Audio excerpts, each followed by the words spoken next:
Listo, Fabián, Sí, sí, señor. ¿cómo está? ¿Cómo están? ¿Cómo les va? Todo muy bien, gracias a Dios. Y bueno, listo.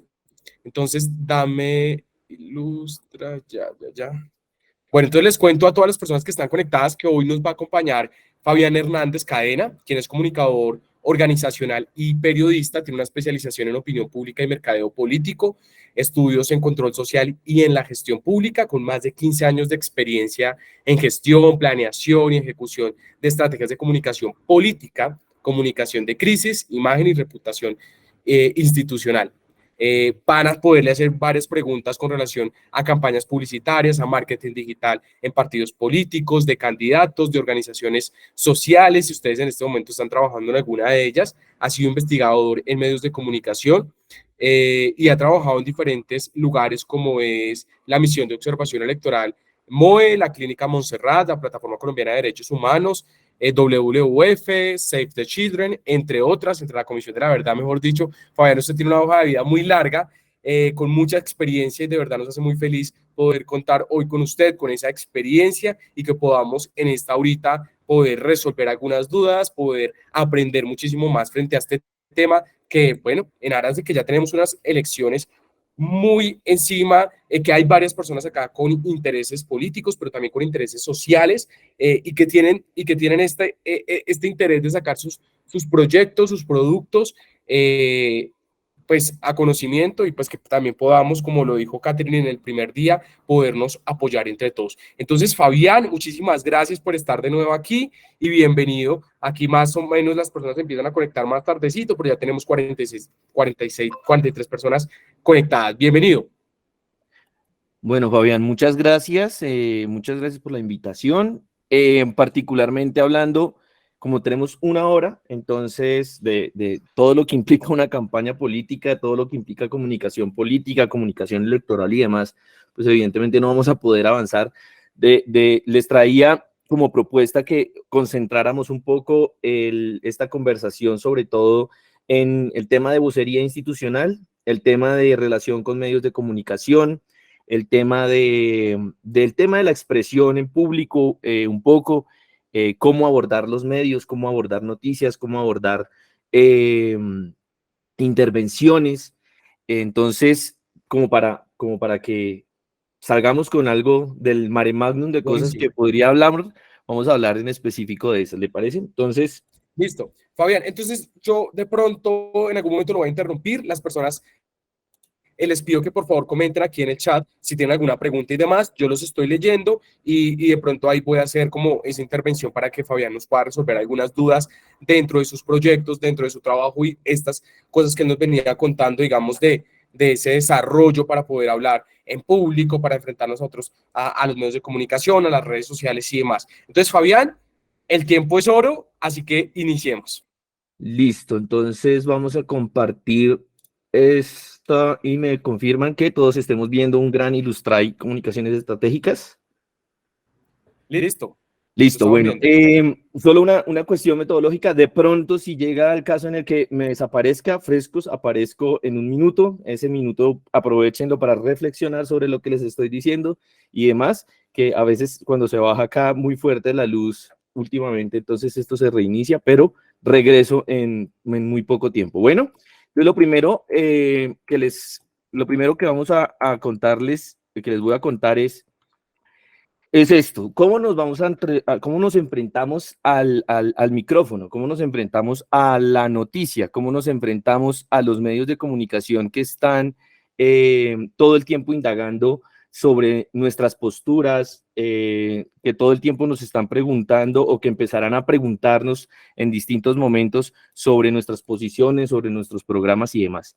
Para eso, digamos que les propongo la siguiente, ¿cómo entender la vocería institucional como una relación con las audiencias a través de los medios de comunicación? La gente tiene a veces una idea muy interesante sobre que yo aprovecho el medio de comunicación para hablarle a las élites, es decir, salen a la radio a hablarle al director de una entidad, salen a la televisión a hablar del presidente, salen a la prensa escrita a hablar de hablar con el director de la policía, por ejemplo. cuando el gran poder que tienen los medios no es hablarle a las autoridades, sino aprovecharlos para hablarle a las audiencias que me escuchan. Muchas veces el periodista me está preguntando algo, pero no le tengo por qué responder al periodista, le tengo que responder es a la gente y a la audiencia que me está escuchando y a la que yo le quiero apuntar que me escuche. Y un poco lo que les quiero comentar es que esto va a funcionar en esa lógica. La idea es cómo nuestro discurso se comunica es a la audiencia, así el que esté intermediando en una entrevista sea un periodista con preguntas particulares, ¿vale? Entonces, ¿qué significa esto de salir a hacer vocería? Pues significa ser una fuente de información. Y cuando uno es una fuente de información, uno tiene que saber por qué es una fuente de información. Existen tres. Uno es una fuente de información cuando uno es autoridad, es decir, cuando uno dirige una organización, cuando uno es el candidato, cuando uno es el que como que coordina y toma decisiones frente a algún tema. Entonces, por ser autoridad, lo llaman a uno, ¿sí? Pasa algo con la seguridad de Bogotá, pues llamamos al secretario, al comandante de la policía. ¿Por qué? Porque es la figura de autoridad que me habla sobre el tema. El segundo tipo de fuente es porque tengas conocimientos o seas experto de un tema, ¿vale? Entonces ya cuando hablo de temas de seguridad, hablo con la figura de autoridad que me responda a una entrevista, pero también empiezo a buscar quiénes son expertos o personas que en el mundo tienen muchos conocimientos sobre seguridad y en ese sentido se convierten también en fuentes de información. Y lo tercero es que la persona tenga una experiencia y una capacidad de gestión enorme alrededor de ese tema.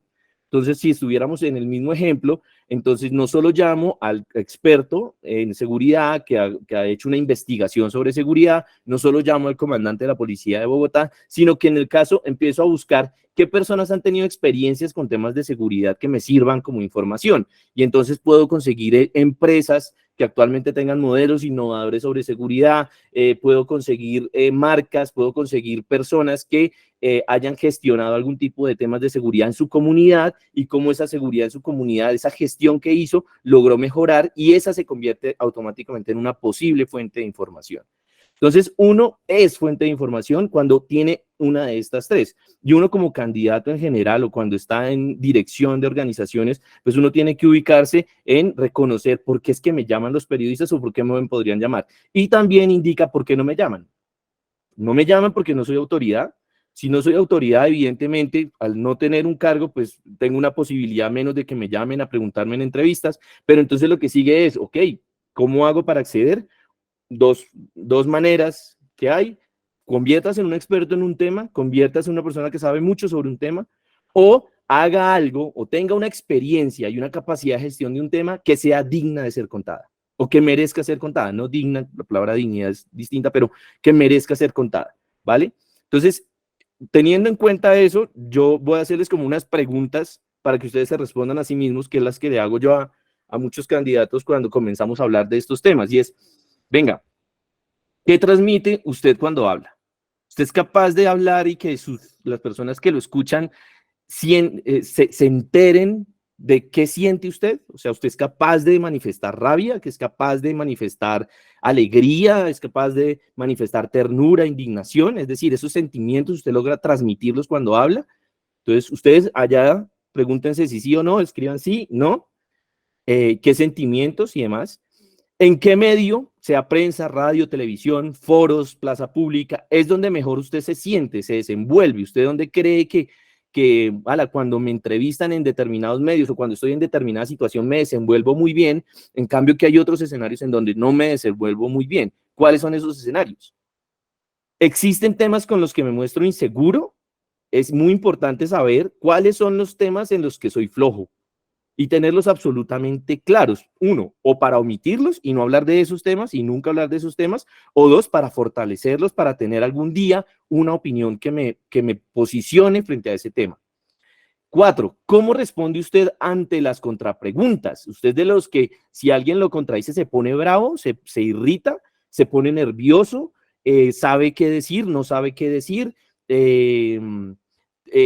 rehuye a la pregunta. ¿Usted qué hace cuando le hacen contrapreguntas o cuando le contradice? Cinco, ¿alguna vez el candidato o ustedes han dado información falsa sin intención? Se les va, se les sale, dicen, el dato era 5.000 mercados campesinos y dijeron 4.800. Lo han hecho, les ha pasado, se han dado cuenta que la han embarrado cuando han dado esa información pública. Sexto, el candidato le preocupa el ambiente en donde entrega información, es decir, ustedes se preocupan por en dónde los están entrevistando. Están en mi casa, estoy aquí, en mi espacio, estoy afuera, qué hay detrás mío, qué hay delante, qué ruidos hay cuando hablo alrededor mío. Séptimo, transmite con facilidad distintos estados de ánimo, es decir, usted puede expresar lo mismo un poco que la primera, ¿sí? Un poco sus estados de ánimo, su felicidad, su tristeza, incluso cuando uno está enfermo, es capaz como de hacer que incluso la gente, hay gente que cuando se enferma no parece, uno no se da cuenta, y hay gente que uno sabe que está enferma porque lo nota. Entonces pregúntense si ustedes son de ese tipo de personas. Octavo, las entrevistas son un mandato o una oportunidad. Ustedes son de los que dicen, ala, me van a entrevistar, ¿qué nota voy? Ya, es decir, ¿a quién hay que responderle? O al contrario, son qué mamera, qué jartera eso de responder entrevistas. ¿Ustedes qué son? 9, han repetido información para tratar de explicarse mejor. Es decir, ustedes han repetido, han dicho, venga, yo voy a repetir esto porque creo que no quedó claro, me voy a corregir y me voy a repetir, voy a decir de nuevo esto. Décimo, regularmente necesita discursos para preparar datos, es decir, usted necesita como tener el textico y llegar al auditorio y decir, déjenme leer esta información, ustedes son de esos. Décimo, 11, le tiene que contar las historias del día o usted tiene a alguien que le dice qué está pasando en el día o usted escucha y lee medios de comunicación.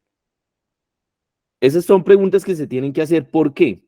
Las que están en negrita, es decir, la 3, la 5, la 9, la 10 y la 11, hablan de la capacidad cultural y de conocimientos y de importancia que tiene usted en el tema para hablar en medios de comunicación. Y las que están sin negrita, es decir, la 1, la 2, la 4, la 6, la 7 y la 8, lo que me indican es qué tanto a usted le importa comunicarse bien. Son dos aristas de un mismo componente.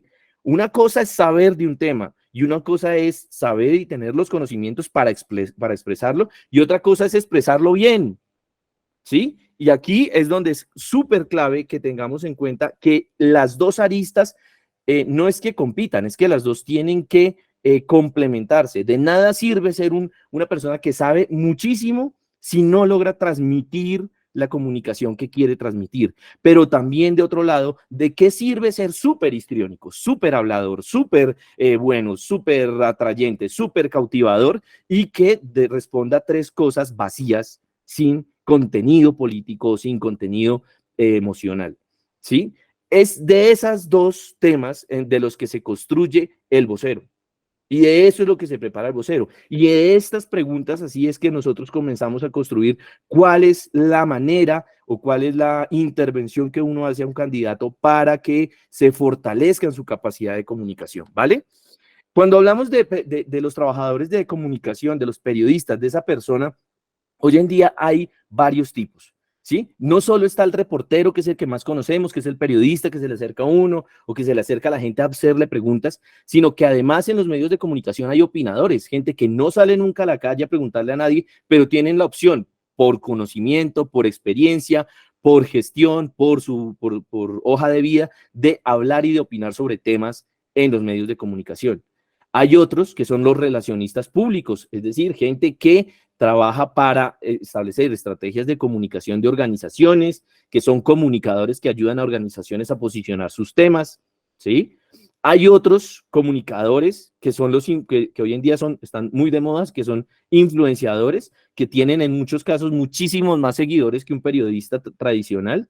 Y hay otros comunicadores y periodistas que son transaccionales, es decir, que siempre media la necesidad de pauta, la necesidad de comprar, de vender, siempre están en modo, necesito de usted y de su organización, no solo para dar información, sino porque me interesa mediar con usted una relación económica que me permita sostener mi medio de comunicación, mi proyecto productivo, mi demás, ¿vale? Esos son como las personas que hay allí. Ahora bien, esta gente se le acerca a uno y uno dice, ¿por qué qué implica que yo tenga que responderles? sea, ¿qué implica yo volverme candidato? ¿Qué implica volverme yo líder de una organización que tiene ganas de ser pública ante medios de comunicación o ante las audiencias? Cuando usted decide ser vocero, cuando usted decide convertirse en líder de opinión, tiene que saber que, uno, si usted es vocero, tiene la implicación de estar disponible. Si usted decide ser vocero y no le gusta los medios, no le gusta estar disponible, si a usted la llamada a las 5 de la mañana, a las 6 de la mañana,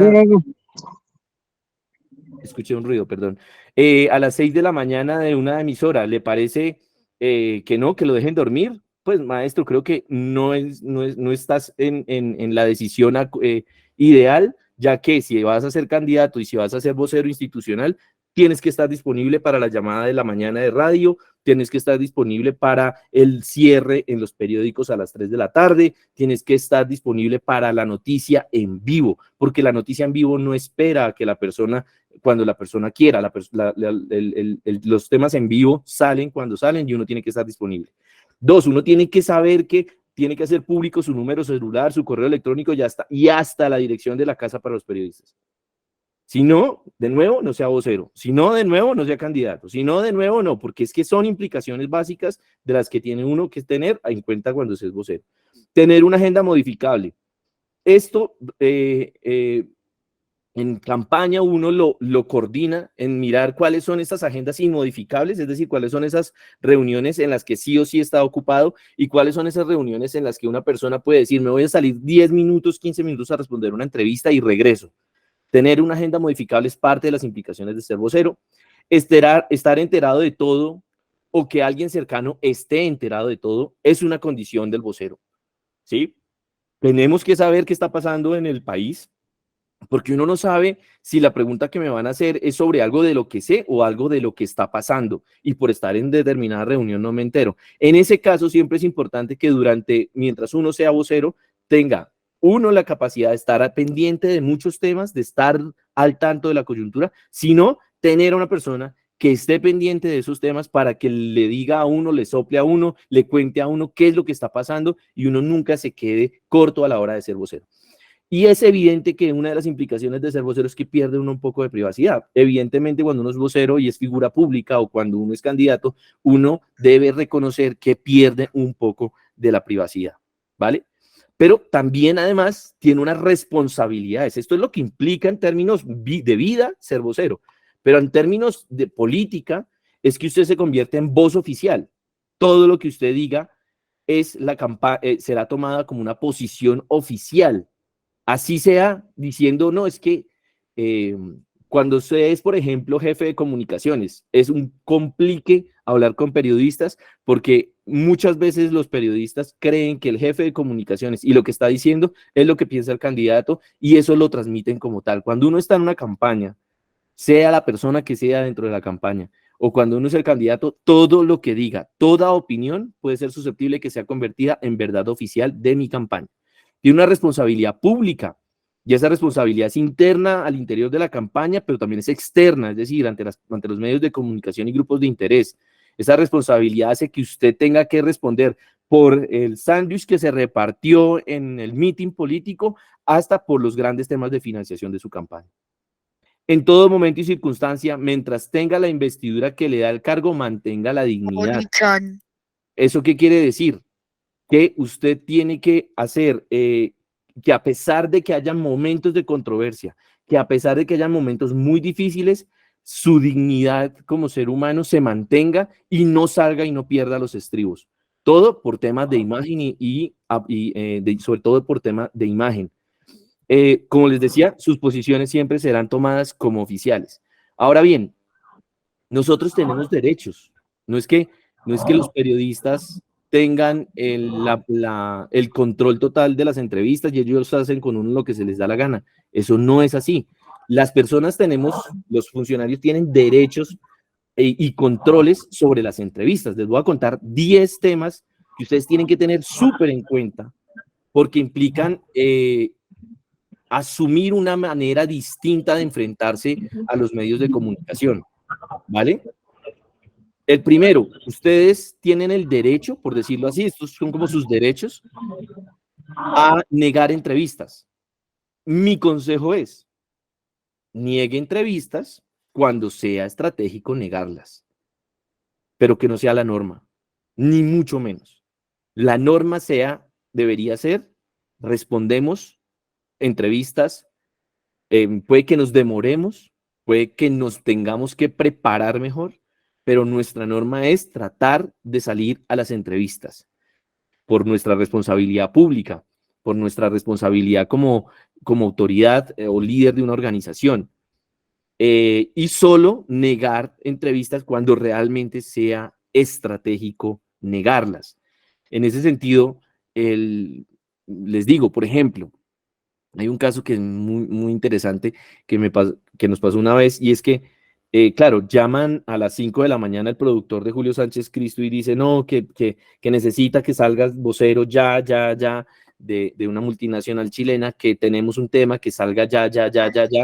Y entonces la pregunta era, venga, ¿será que pues, ¿será que salimos a esa entrevista? Pero, ¿de qué tema se está hablando? Y claro, una mínima indagación del tema, el tema era negativo, pero además no era por lo negativo, sino porque había que recoger mucha información de ese tema para poder salir a dar una entrevista sensata, que diera información a la ciudadanía.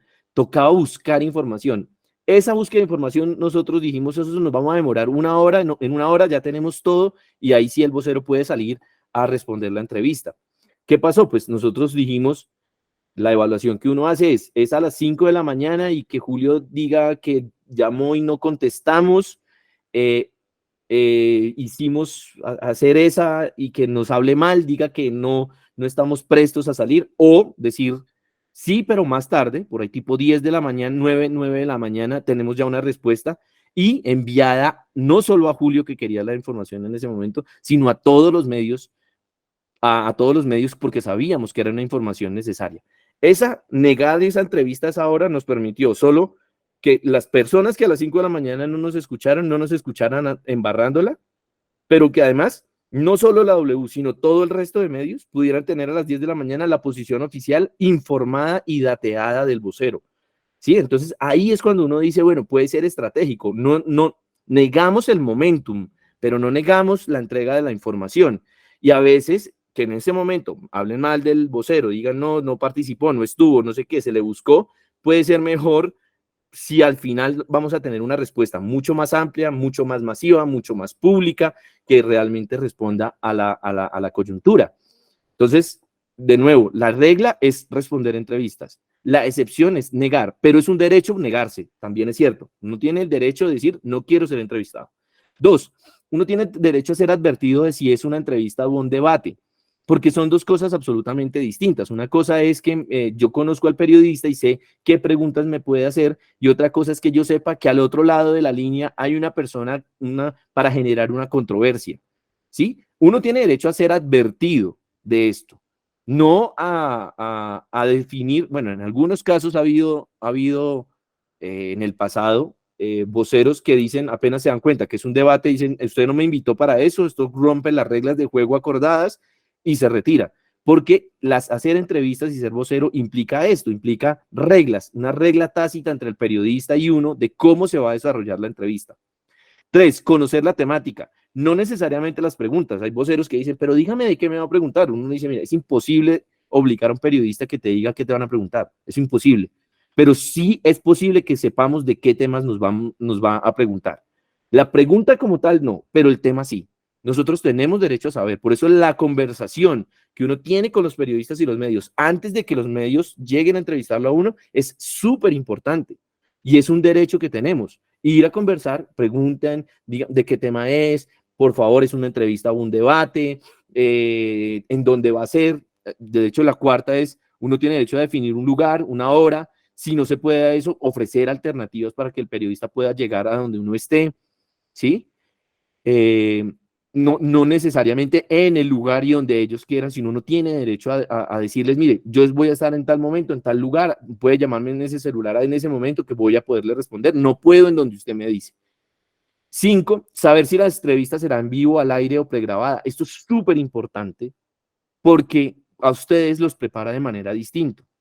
Yo preparo un candidato de una manera cuando sé que la entrevista es en vivo o al aire, y otra muy distinta cuando la entrevista es pregrabada. Ahorita les voy un poquito a ahondar sobre eso, pero es un derecho porque sí marca una diferencia a la hora de cómo me preparo yo.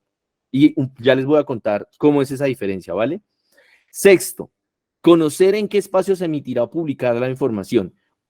¿Por qué es importante este derecho? Porque una cosa es que a mí me llamen, soy periodista de Caracol Radio, de Caracol Televisión, por ejemplo. Entonces yo me asusto y digo, changos, ¿qué me necesitarán? Entonces, ¿usted de qué parte de Caracol Televisión es? Y me dice, no, yo soy de judiciales.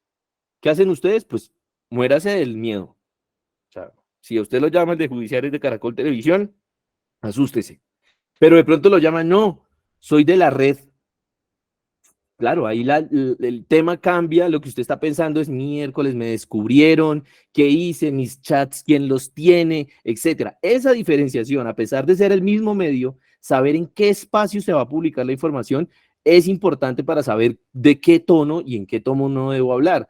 Hay programas dentro de dentro de una misma sección, por ejemplo, en las mañanas de Blue Radio, hay unas secciones que son como para hablar más relajado, donde son noticias en positivo, en donde si lo llamaron a uno de esa sección, uno ya sabe que tiene que ir a hablar de una manera, en un tono. Pero si a uno lo llama el productor de Néstor por un tema en específico, uno sabe ya, tiene que entender, el tono es distinto, la información que me van a pedir es distinta. 8. 7. Declinar responder a una pregunta sobre temas de reserva. Es un derecho. Si hay una información que uno no puede compartir porque hay un sustento legal detrás o porque hay una confidencialidad con alguien que encomendó la información, uno no tiene por qué revelar esa información y revelar el dato ni la fuente de la persona que me dio esa información, ¿vale? Lo que sí es que tienes que ser responsable en que si dices eso es porque es cierto. 8. Admitir no saber. Es perfectamente normal responderle a una persona, en este caso no sé esto, se lo puedo averiguar ahora, deme un tiempo y le respondo. Entienda toda la cantidad de temas en los que hay, pero admitir no saber es un derecho. El tema es cómo resuelvo ese no conocimiento y es qué opciones le estoy dando al periodista para resolver igual su duda. 9. Puedo solicitar que alguien de mi equipo me pueda grabar, pueda estar conmigo, me grabe, me pregunte, me mire. Uno puede decirle a los periodistas y en general, uno puede meter personas de su equipo para que estén pendientes de uno. Es un derecho que uno tiene en la entrevista. Y 10, tomarse un tiempo antes de responder, sobre todo si es pregrabado. Es un derecho que uno tiene. Uno lo van a pregrabar y llega el periodista a decir afanar y respóndame rápido. No es necesario, uno es derecho, uno puede tomarse su tiempo porque uno sabe que esto lo van a editar, esto va a salir después editado. Es un derecho de ustedes tener y es un control que ustedes tienen sobre la entrevista. ¿Vale? Dichas estas 10 cosas, el panorama sobre las entrevistas no resulta tan abrumador. Al contrario, el problema es no saber que uno tiene todos estos derechos y todas estas opciones para negociar con el entrevistador la mejor manera en la cual salir, incluso cuando uno sabe que la entrevista va a ser para temas controversiales y críticos para uno. Lo que uno no puede evitar es eso, es que la entrevista tenga temas controversiales. Aquí no es nuestro problema, es que hay unos mínimos que los periodistas y los medios respetan en esa negociación tácita que uno hace antes de responder entrevistas y en medios de comunicación, ¿vale? Espero que estas 10 las anoten, le hagan print screen y las entiendan para que no les dé miedo el tema de me entrevistan, entonces, no, ¿qué voy a hacer? Que no, todo lo contrario, desde ahora en adelante, cuando los llamen en periodistas, salgan, pregúntenle, ¿cómo estás? ¿Cuál es su nombre? Muy bien, venga, ¿qué está pasando en el mundo? ¿De dónde viene? ¿A quién más usted le ha preguntado? Venga, yo le puedo hablar de esto y esto, es que es otro, no sé, hermano, no tengo información adicional. Todo esto antes de la entrevista. Venga, hay temas que no sé, hay temas que sí, necesito que una persona esté aquí, porfa, que me la dejen entrar para que es parte de mi equipo. Todos estos derechos uno los puede negociar, uno puede hablar, y lo mejor además siempre es tener una relación de confianza antes de la entrevista con los periodistas. Eso nos facilita muchísimos problemas a la hora después de responder entrevistas. Ahora, ¿qué no hacer frente a los periodistas? ¿Qué no hacer? Estos bobadas, pero son bobadas que a veces uno le dice a los candidatos y de por Dios es como no saben lo que tiene, el impacto en la opinión pública que pueden tener estas bobadas. Uno, un candidato, un funcionario público, un líder, no discute con sus empleados o empleadas ni con su equipo de trabajo delante de periodistas. ¿Vale? Eso no se hace. No, que es off the record, que el man no está grabando, que el man no sé qué. Uno nunca sabe que están grabando los periodistas. Uno nunca sabe que están grabando los colaboradores de uno. Uno nunca sabe qué está grabando la gente. Hoy en día, el tema de la grabación, de las grabaciones off the record, de las grabaciones y las filtraciones de las grabaciones es un gran problema de opinión pública para la política y para los liderazgos actuales. En consecuencia, las discusiones con empleados, con los equipos de trabajo delante de periodistas no se hacen. ¿Sí? No se hacen. Eso se hace por fuera de cuando el periodista no esté, en donde no esté, uno puede reconvenir a las personas, puede discutir. Pero si no, no sé si ustedes recuerdan el caso de Claudia López, creo, a inicio de su mandato, que le filtraron a todos los medios cómo regañaba a uno de sus subalternos por una información. Bueno, esas informaciones tienen una repercusión pública, quiero que entiendan esto, tiene una repercusión pública, es decir, la gente se entera de que eres una persona así, pero además tiene otra segunda repercusión, y es que entre los periodistas políticos todos se hablan, a pesar de que sean competencia unos con otros, todos se hablan, todos son amigos, todos salen juntos, todos salen porque viven, por ejemplo, los que cubren Congreso, todos son una manadita de personas que van todos de un lado para otro juntos, muchas veces acuerdan, venga, ¿qué fue lo importante que dijo esta persona? Pero esto pasa no solo en Congreso, o sea, los de presidencia, los de Medio Ambiente, todos los periodistas en general, cuando son de un mismo tema, resultan ser colegas y resultan generar lazos. Y en esas conversaciones es donde comienzan a fabricar esas imágenes que se tienen de los políticos.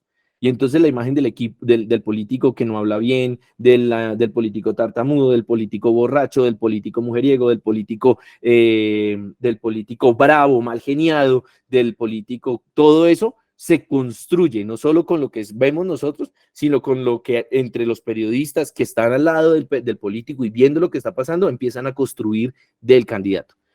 No se entrega dinero, no se maneja dinero delante de los periodistas. De hecho, uno no debería manejar dinero delante de nadie, pero mucho menos delante de los periodistas. Eso de estar uno ahí delante del periodista y decir, la quieren agüita, venga, yo saco y sacar y sacar los billetes, venga, traigan 4 botellitas de agua para que... Eso no se hace. Eso no lo hace el candidato, eso no lo hace el vocero, ¿vale? No tener alcohol o marcas en el lugar de la entrevista.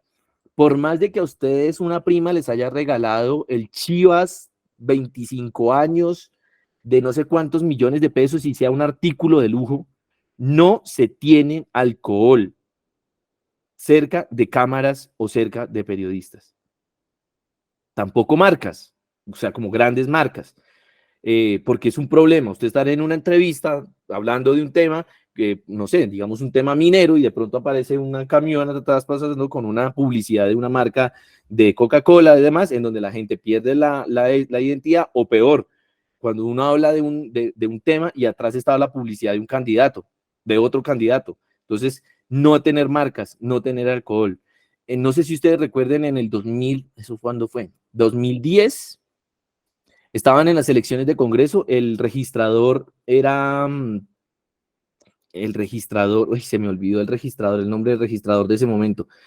El caso es que no salían los resultados electorales rápido, no salían los resultados electorales. Y una cámara empezó a grabar y en el fondo de la oficina del registrador había una botella como si fuera de whisky, es decir, un licor como amarillo, un líquido amarillo pequeñito en un vaso.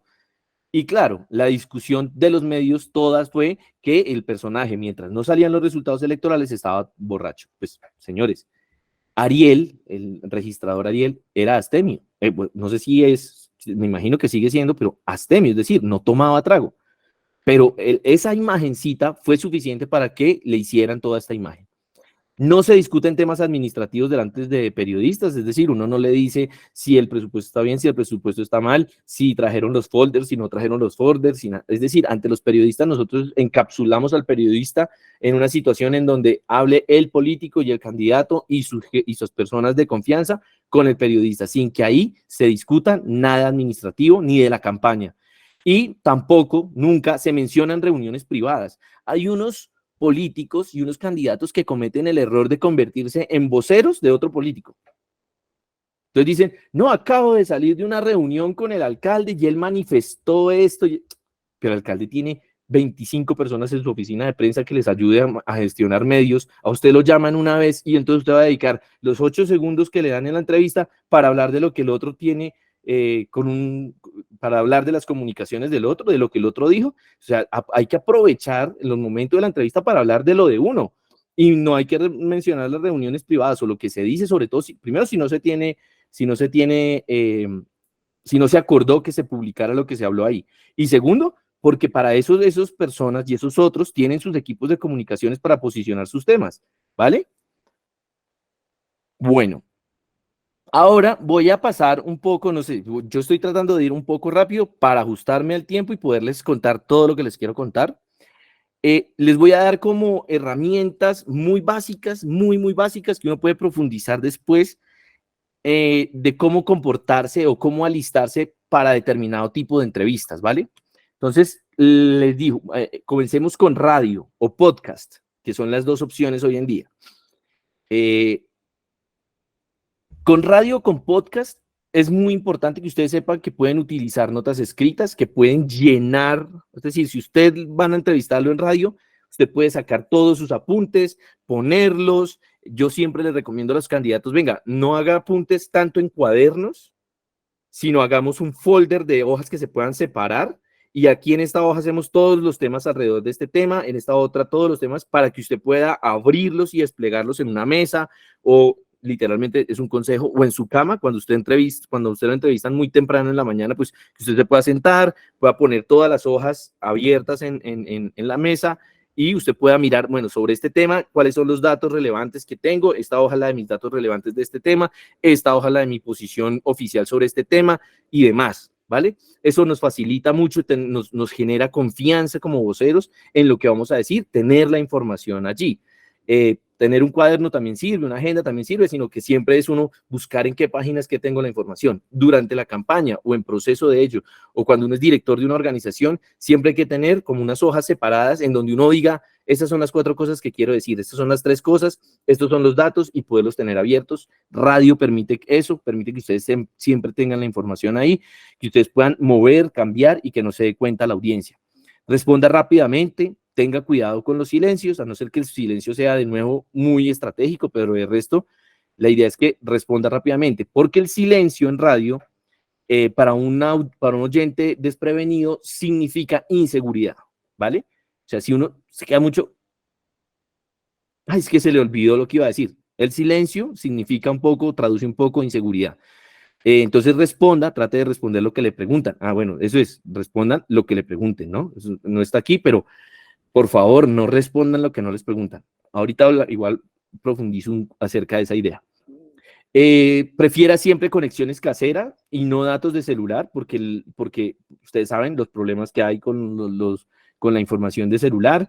Hay políticos que van justo a subir un ascensor y justo abajo dicen, sí, puedo entrevistarlo, y a mitad de la entrevista se corta la información. Siempre que sepan que los van a entrevistar, nada, vamos a los datos a los datos del lugar fijo y no a los datos de celular. Quédese en un solo sitio. Es muy importante. Esa gente que cree que caminando es más inteligente, pues le cuento que puede que usted se sienta inteligente, pero al otro lado hay una persona escuchando una persona haciendo, y entonces sí, y entonces dije, y entonces no se le ocurra subir escaleras antes de una entrevista porque usted cree que tiene el aire, pero usted cuando comienza una entrevista, psicológicamente hablando, es como si perdiera el aire. Y los invito a que un día de estos les digan a alguien cercano que les hagan una entrevista como si fuera de un medio de comunicación, y van a ver que su cerebro, justo antes de que empiecen a responder, por alguna cosa que uno no entiende, se queda sin aire. Y uno comienza la entrevista sin aire, y uno responde y al rato está ¿sí? Entonces, quédese en un solo sitio, exponga las cosas que necesita hablar, siéntese, tenga un vaso de agua al clima, no frío, no tan frío con hielo, porque tiene un problema y es que hay personas que el frío, el agua fría con hielo le congela el cerebro, literal, y le duele a uno la cabeza, y más si es muy temprano en la mañana. Tenga un vaso al clima, páseselo por la boca, el agua, pásese luego el agua, eso le permite que su boca tenga una mayor entonación, una mejor entonación, permite que uno no esté chasqueando babas en la entrevista. No sé si ustedes han escuchado a la gente que chasquea babas en la entrevista, que es por falta de agua y de hidratación. Y cuando son entrevistas muy temprano, levántese al menos 40 minutos antes, ¿sí? Y comience a hablar en voz alta. Porque si no, va a tener la voz de la mañana, que es donde los músculos están fríos, donde están, y ustedes empiezan a hablar así. Entonces, lo que les recomiendo siempre es, venga, levántese más temprano, hable en voz alta. Yo les digo es, lean sus apuntes, lean los temas importantes que tienen, entérese cuáles son, trate de ensayar algunas como emociones. No sé, pero hay muy famoso el video de cómo Obama ensayaba sus discursos frente al espejo, porque hay momentos específicos en lo que uno quiere decir, que uno quiere como generar un impacto visual, un impacto en la entonación, y uno tiene que ensayar ese tipo de eventos. Y entonces lo que les recomiendo es eso, levántese al menos 40 minutos antes y funciona. Para prensa escrita, mis recomendaciones son: tenga toda la documentación como sea necesario, también, igual que en radio, tengan todos los papeles los apuntes de mis 3 mensajes claves, los 3 cosas que tengo que decir, los 4 datos numéricos que tengo que decir. Lo más importante al principio de todo, comience hablando de lo más importante, y luego sí comience a dar contextos, ¿sí? No empiece dando contextos y luego la noticia, ¿sí? Hay gente que dice, ¿y cuál es su opinión sobre la reforma política? Miren, es que en el Frente Nacional, no. O sea, nadie comienza hablando de la historia y del contexto en medios, en un foro académico de pronto. Ahí es válido hacer eso, pero entre medios de comunicación uno primero dice, mi opinión sobre la reforma política es esta, punto. Ahora, ¿por qué llegamos a este punto de la reforma? Históricamente en la reforma de 2003 ocurrió esto, en la reforma de etcétera, etcétera, etcétera. De lo concreto, de lo noticioso a lo abstracto. Cuidado con los comentarios sueltos, cuidado con eso porque pueden ser noticia, y puede pedir la información antes de que se publique, pero ojo, no es obligación del periodista hacerlo. Hay voceros que dicen, no, dígale que me mande la entrevista para yo autorizarla y aprobarla. Eso no ocurre, eso no pasa. No es obligatorio el periodista mandarle a uno las preguntas, no es obligatorio el periodista enviarle a uno la edición del...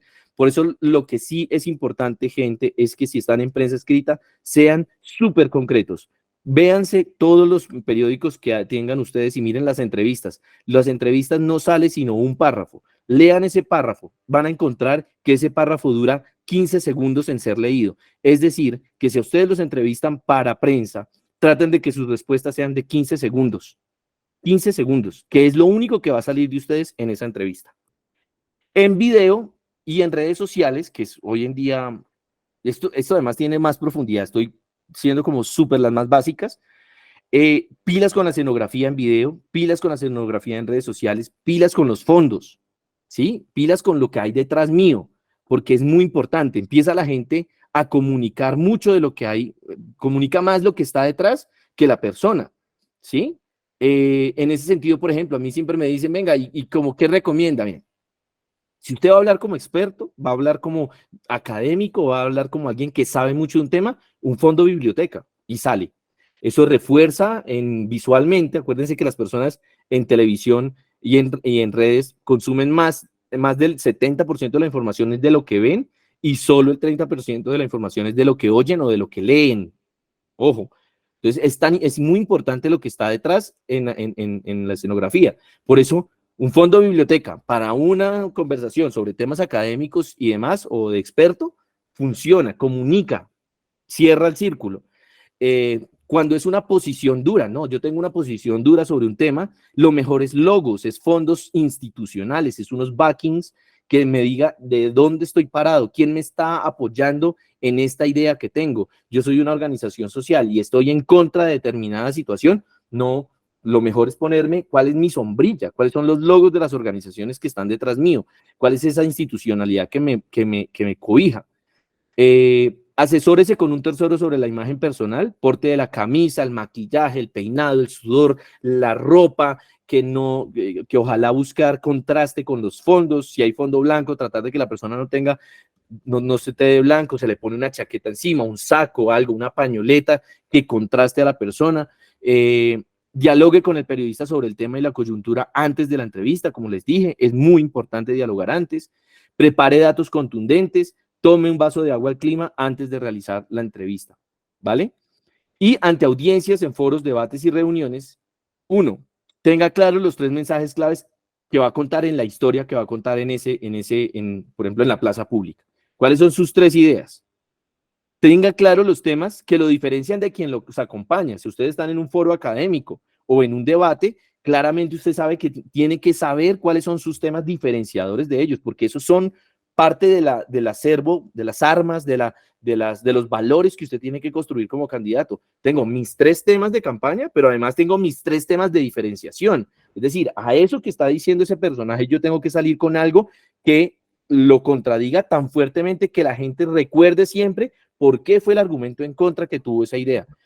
Asegurar el contacto visual con el auditorio, incluso al hablar a personas en específico, es decir, hablarle a alguien que está allí en el auditorio. Es importante ese contacto, la participación con el auditorio. Cambiar argumentos técnicos por historias con inicio, problema, herramienta de solución y desenlace. Cuando uno cuenta en público una historia, tiene un efecto impresionante porque es que hace que la gente empiece a imaginarse la historia, ¿sí?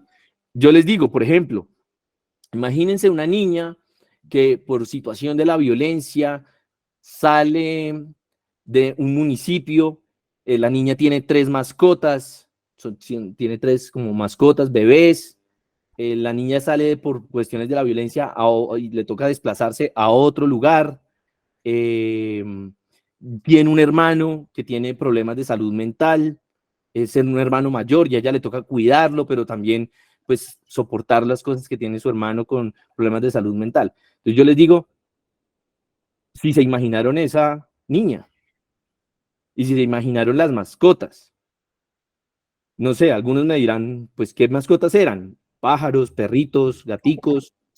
¿Cómo era el hermano? Algunos pensarán, pues, si era una persona con de pronto síndrome de Down, o tendría depresión, ¿qué se imaginaron? Ustedes se imaginaron algo. Eso que tienen en su cabeza es de ustedes. Es tan de ustedes esa imagen de la niña, ese municipio y la situación de la violencia que ella vivió, que si yo les digo cuál es la historia que yo les estoy contando, de pronto ustedes no se la creen. Yo les estoy contando la historia de Game of Thrones, de Daenerys Targaryen, que salió un día, mataron a sus padres y le regalaron 3 dragones. Y nacieron esos 3 dragones, se volvió reina y además tenía un hermano que la vendió. Es decir, porque tenía un problema hereditario de su familia de los Targaryen. Es decir, la historia que yo Fabián, les estaba contando, señor. sí, no, qué pena interrumpirte, porque yo sé que el tema está bacanísimo y tú vas a toda, pero también tenemos personas que quieren participar y como se nos está acabando el tiempo, no Listo. quisiera que dejáramos sin responder. No sé, Si perdón, quieres, termino estos Alex puntos y pregunta, ya. dime, Si quieres, termino estos 3 puntos y ya. Y de ahí paso a listo, para preguntas. ir ¿Listo? concluyendo, porque este tiempo se nos va cerrando, listo, Listo. acabando, perdón. Entonces, el tema de las historias es muy importante. Si van a contar algo muy técnico, vuélvanlo una historia que le pasó a alguien, cuenten ese alguien cómo era, qué le pasó, cuál fue la herramienta que le permitió solucionar el problema y cuál fue el desenlace que tiene, en lugar de contar el dato técnico que tenía. Repetir lo increíble. Si hay algo que ustedes en su discurso les parece que es increíble que esto ocurra, repítanlo y repítanlo unas 2 o 3 veces. Y último, ensayar ciertos momentos. Hay momentos reflexivos que uno puede ensayar, cómicos, dramáticos, indignantes, que uno puede prepararse en un foro, en un debate, para la reflexión y para que además tenga el mayor impacto posible. Yo los dejo entonces ahí y quedamos súper. Hay como 25 diapositivas más, pero no hay problema. Recibo Listo, ahí no sí sé si, sus preguntas, claro que sí. no sé si esto después no lo puedas compartir esta presentación, porque de verdad que el tema está muy interesante y sería muy bacano poder compartirle a las personas que estuvieron aquí conectadas esta presentación para que la tengan presente a la hora, pues de todas las recomendaciones que tú nos has hecho, a enfrentarnos a los periodistas, enfrentarnos pues a el comportamiento con los voceros y demás. Arlex hace una pregunta. Buenas tardes, me gustaría que explicara brevemente el uso del lenguaje respecto al público que se dirige, si se emplea un lenguaje técnico o una expresión verbal más sencilla y práctica. Mi recomendación siempre es que a pesar de que uno sienta que está en un ambiente muy técnico, uno siempre trate de iniciar muy duro con algo fuerte. Dos, historias que hagan que la gente vuelva a conectarse conmigo. Siempre las personas a los 10 minutos pierden conexión con lo que está pasando hasta que uno vuelve y les dice, recuerden la historia de tal persona. El presidente Juan Manuel Santos en ese tema de contar historias durante los discursos era bastante bueno. Y lo siguiente es que es importante, no es que sea subestimar, es que es lo mejor, hablar sencillo, hablarle a la gente, creer que la gente no sabe tanto es importante en la mayoría de los sentidos para que comunique mejor, pero luego es contar, además comunicar con ciertos momentos. Hay momentos en donde uno tiene que parecer que sabe mucho, mucho, mucho, pero hay momentos en los que uno tiene que quitar ese discurso y hacer una broma, a meter algo de indignación, de dramatismo, para que uno tenga como ese momentum dentro del discurso y no sea tan plano a la hora de hablar. Sí, bueno, aquí David dice, sería muy chévere una segunda parte, muy interesante la clase. Sí, yo sé que el tema de verdad ha estado muy chévere, de verdad, Fabián, muchísimas gracias, pero pues por supuesto que somos súper cumplidos con el tiempo, empezamos a las 5:05 y ya quedan 2 minuticos. Pero sí me gustaría de pronto cerrar de pronto con una última recomendación. Ahí hay un montón de información que nos vas a contar, que pues tenías presente para contarnos, pero brevemente, ¿cómo la podríamos resumir de pronto para que no nos quedemos como con ese pendiente? No, bueno, primero, que tengan claro los derechos que tienen a la hora de enfrentarse a periodistas, que tengan claro que ustedes tienen mucho control de la información que dan, y que tienen la posibilidad de pedir información sobre lo que va a ocurrir cuando tengan entrevistas. Dos, yo creo que la construcción del mensaje es muy importante, tener 3 mensajes máximo, 4 ya es paisaje, pero pues muchos dicen 4 cosas, pero los 3 mensajes donde el primero siempre sea el más contundente, el más duro, el más y el último sea el segundo más importante. ¿Sí? El primero es el más importante y el segundo más importante es el último que digo, ¿vale? Dejando en la mitad el de intermedio. Según otra cosa, cuando una persona esté diciendo cosas similares a mí, o cuando alguien primero dijo cosas de las que yo estoy de acuerdo y yo soy líder político, tengo 2 opciones. Decir, yo concuerdo con lo que él dice. ¿Eso qué hace? Nadie se va a acordar de ti nunca, porque nadie se acuerda de la segunda persona o de la tercera persona que apoyó una misma opinión. Siempre se van a acordar de quien la dijo primero. Por eso, si no fuiste el primero en dar el batacazo sobre un tema, tienes que convertirte en el que radicalmente se opuso al siguiente, a otro tema. Porque siempre se van a acordar de la primera persona que contradijo a la persona. Luego van a haber personas en la audiencia que van a decir, hola, sí, yo también concuerdo con lo que acaba de decir este nuevo personaje, pero nunca se van a acordar de ese segundo ni de ese tercero, sea el primero. Y en temas de mensaje, yo creo que esa es la última cosa que iba a pasar. Miren, toda la estrategia de puenteo, no se las voy a decir, no se las voy a decir. Esto, traduzca el mensaje, hágalo sencillo, simple, córtelo más, aún más, cuando crea que está cortado, córtelo más, sea duro con el corazón, es decir, duro a llegarle a las personas, a conectarse emocionalmente con las personas, expóngalo en todos los lugares donde sea posible, sea el primero en decirlo, si no, marque una diferencia total con eso y repita el mensaje y vuelva a repetir el mensaje. Digamos que ese es como en temas de construcción de mensaje, como lo más relevante que les diría.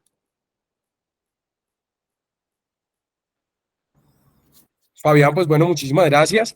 Encantados de verdad con esta presentación. De verdad que fue muy sencillo, contaste historias, nos contaste parte de la experiencia y yo creo que nos quedamos con ganas de saber más. Ojalá podamos tenerte en otro espacio para seguir conversando frente a este tema. No sé si de pronto alguien tenga una última pregunta, algo cortico que podamos resolver rápidamente o de esta manera ya vamos cerrando. Pues Fabián, yo creo que todo está dicho. De verdad, mil gracias. Bienvenido siempre pues a la Escuela de Catherine Miranda y a todas las personas que se conectaron. Muchas gracias por conectarse. Recuerde que por temas, si quieren hablar con algún asesor de Catherine Miranda, acá les dejé mi número personal para que podamos conversar, para que revisemos, digamos, lo que se viene con las campañas locales, que ya también estamos trabajando con eso. Alberto, ¿quieres decir algo? Sí, habla. Muy buenas tardes. Hola, Alberto. Yo soy Alberto Marín, soy coordinador de territorio de los resguardos del municipio de Tumaco, de los resguardos indígenas. Pues mi inquietud era, pues pasa que hay muchos medios de comunicación a veces que a uno los líderes los quieren entrevistar, y entonces mi pregunta es, ¿qué pasa que cuando uno lo entrevistan y esas entrevistas se hacen públicas? Entonces, nosotros pues hemos analizado que a veces eso nos ha generado a veces riesgos dentro de los territorios por el tema, digamos, del orden público que hay en el territorio. Entonces, ¿cómo podemos como tener ese tipo de aclaraciones para que a veces hay medios que pues nos exigen que hacer las entrevistas? Esa es mi inquietud. Vale, Alberto, una cosa. Primera, ustedes tienen que definir que haya una persona que tenga esa responsabilidad. Yo les diría, no permitan que todos hablen a medios. En muchos lugares yo siempre he recomendado, venga, dígale a toda su organización que ninguno tiene la potestad de hablarle a medios de comunicación. La potestad de responder preguntas a periodistas es de esta y esta persona. ¿Sí? Uno, limite la capacidad, o sea, limítele a la gente que por favor se limiten a dirigirse a determinadas personas para responder preguntas específicas de ustedes. Dos, tienen que entender que la persona que tiene esa responsabilidad de responder esas preguntas, una vez acotada la cantidad de gente, es decir, prohibiéndole a todo el mundo que responda a medios y que solo tengan unos la responsabilidad, es evidente que esa persona va a tener problemas de seguridad en un país como Colombia y problemas de intimidad, problemas de privacidad, eso va dentro de ser figura pública, ¿vale? Eso va dentro de ser figura pública. Pero yo quiero que sopesen muy bien lo siguiente, y es que en todo caso tienen que tener una voz. Alguien tiene que tener la voz que permita hablar por la comunidad. Entonces, esa persona tiene que estar entrenada, ¿sí? Capacitada y entrenada en vocería, de tener un sparring. Un sparring significa un espacio en el cual uno funge como periodista malo y empieza a darle duro a ver cómo reacciona la persona hasta que logra uno que la persona logre comunicar lo que es. Y lo otro, finalmente, es el tema del mensaje. Pero digamos, en las organizaciones donde he tenido problemas de gente con seguridad, uno, se restringe la vocería porque sabemos que una vez se es vocero, se generan riesgos. Y dos, se asume que la persona que va a sumar esa vocería tiene que asumir que va a encontrar unos riesgos. Eso se valora por la UNP, por ejemplo, cuando se hacen mecanismos de seguridad, su presencia pública, ¿vale? Sí, claro. De pronto, algún correo que nosotros podamos, digamos, dirigirnos a ustedes. Ahí en la presentación, ahí está mi teléfono celular, por si acaso ese es mi WhatsApp, y ahí está mi correo, ilustraic@gmail.com, ilustraic@gmail.com. Vale, muchas gracias, ya reviso. Alberto, muchísimas gracias por tu participación y a todos una feliz tarde. Fabián, gracias por de nuevo esta presentación, por toda la información que hoy nos compartiste, y a todas las personas que tengan un feliz día, y no olviden que pues desde la oficina de Catherine Miranda estaremos atendiéndolos en digamos, de las diferentes cosas que ustedes necesiten en términos de comunicación, en términos políticos, denuncias y demás. De verdad que ha sido un espacio muy grato, Fabián. Muchísimas gracias a todos. Feliz tarde. Gracias, chao, chao. Chao. Chao. Muchas gracias, hasta luego. De Nariño.